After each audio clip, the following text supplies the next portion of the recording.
Joining us via Skype with all the details is the president and CEO of Job Creators Network, Alfredo Ortiz. Mr. Ortiz, good morning to you, sir. Good morning, Paul. How are you doing in sunny San Diego? I love it. I am doing well. I've been asking this question to a variety of guests since this pandemic began, and it hasn't gotten traction until, of course, you write this great article about it, and then everyone says, oh, yeah, this is a big deal. Could you kind of paraphrase your article for us, and then we'll go from there? Yeah, absolutely. Well, again, thank you for having me. This issue on liability protection, it's about as real as it gets for small business owners. You know, the problem is right now they are just surviving, hanging on, every little piece of thread and cash and pennies that they can across the country. We just saw the recent numbers that just came out yesterday in terms of jobless, people without jobs. 40 million hardworking Americans really now out of jobs. And 2/3 of new jobs and growth is in the hands of small businesses. And right now, small businesses are worried about opening up because primarily they're really worried about the liability protection. In addition to not just having people come in through their front doors, they're worried about being sued by their employees or by customers to say, hey, you didn't do the proper PPE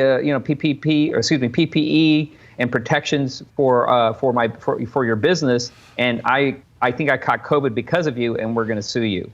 And we're seeing this already happen. McDonald's, Tyson, the larger businesses are getting it. But I'm telling you right now, this is a real issue for small business owners, and I'm hearing about this every single day. People are calling me and saying, we really need this kind of protection if we're going to feel comfortable opening up. Well, you certainly have the year of the president who wants to make liability protection part of the next CARES Act. And of course, there's blowback from the other side of the aisle.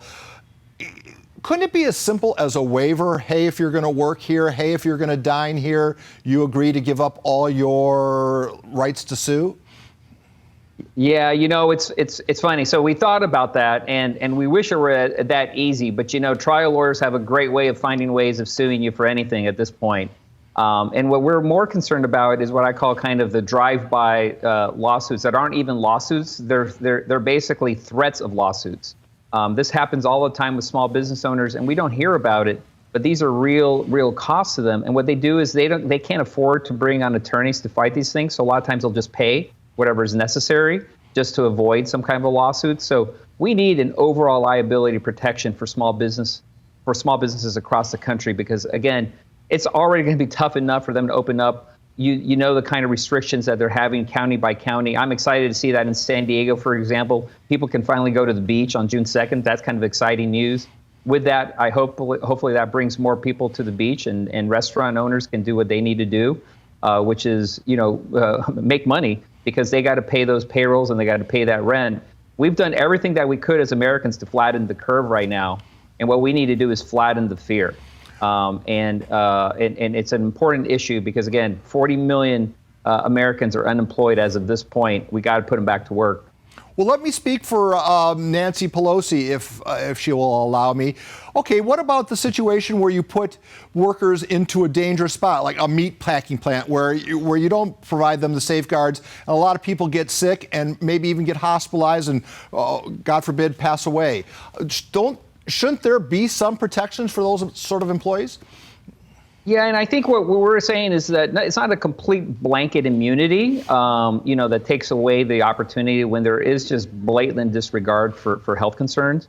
But I think when companies, whether small, medium, or large, follow all the guidance and regulations provided by whether it's the CDC or other county administrators and health organizations, if they follow that as much as they can and things still happen, that's the kind of immunity that we're talking about, and kind of protection, but not a blanket immunity. I don't think this country would support that, but I think this country, and polling will show this, they do support a limited liability protection that would cover these businesses if they've done everything that they can to try to protect their employees and their customers. Mr. Ortiz, if you can't agree on the wording to the liability protection, how about just loser pays legal fees or loser pays double legal fees?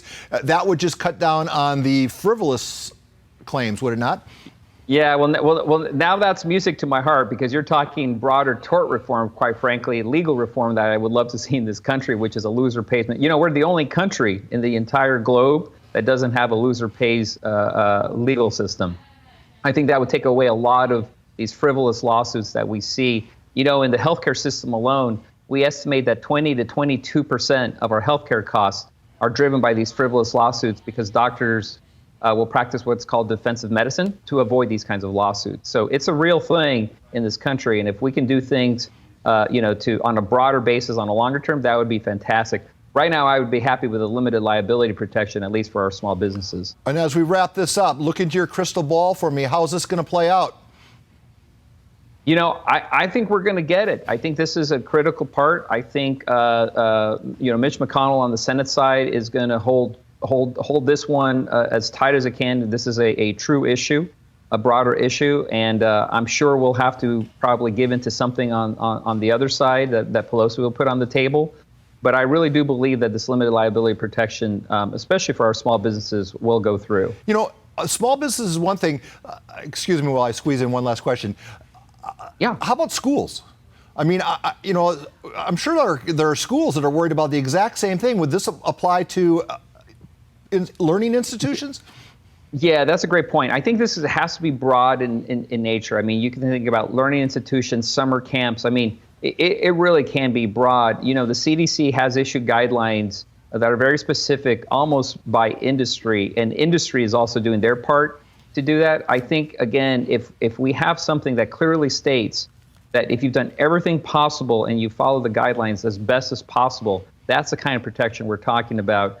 Again, when you have complete disregard for people's safety and health and you're putting them in situations and have done nothing to try to protect them, yes, we should have those lawsuits available and recourse for people to do that.